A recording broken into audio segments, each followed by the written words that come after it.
بسم الله الرحمن الرحیم. با خیرات هستم، کارشناس ایمنی و حریف. امروز اومدیم در مورد ایمنی پله‌های برقی صحبت کنیم.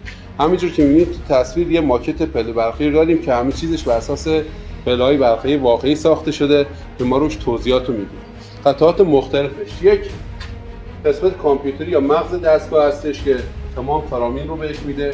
دو قسمت پله ها هست و چرخدنده ها یا تاقان ها که قسمت های مکانیکی دستگاه مسئول میشن.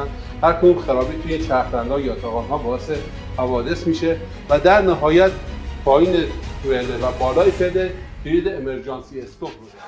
خیلی خوب، ببینید این قسمت قلب مدار یا کامپیوتر مداره. کاری که این قسمت انجام میده کنترل قسمت های مختلف پله برقی. یکی از قسمت‌هایی که کنترل میشه چپگر راستگر موتورها هست، یعنی پله برقی به سمت بالا بره یا به سمت پایین بره، یا بالا رونده باشه یا پایین رونده باشه. دوم اینکه اگر اضافه بادی چیزی داشته باشه متوجه بشه و قطع کنه.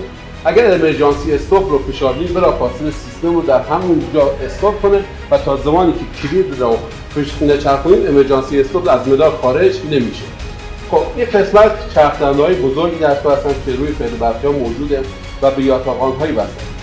بیشترین فشار دستگاه رو این چرخدنده‌ها و یاتاقان‌ها کنترل می‌کنن. پس لازم حتمیشه بازدید بشن، از همه لحاظ دچار مشکل نباشن.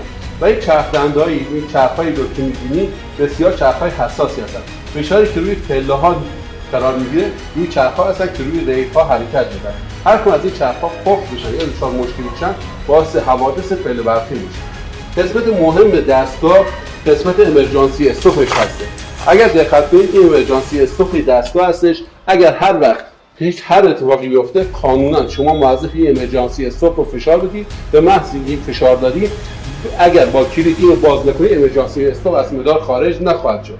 و این سنسورها هستن. این سنسورها هستن که متوجه میشن کسی داره وارد میشه. مثلا اگر پله برقی ما پایین رونده باشه، کسی میخواد به سمت وارد بالا بیاد و از این سنسور رد بشه بلافاصله استاپش کنه.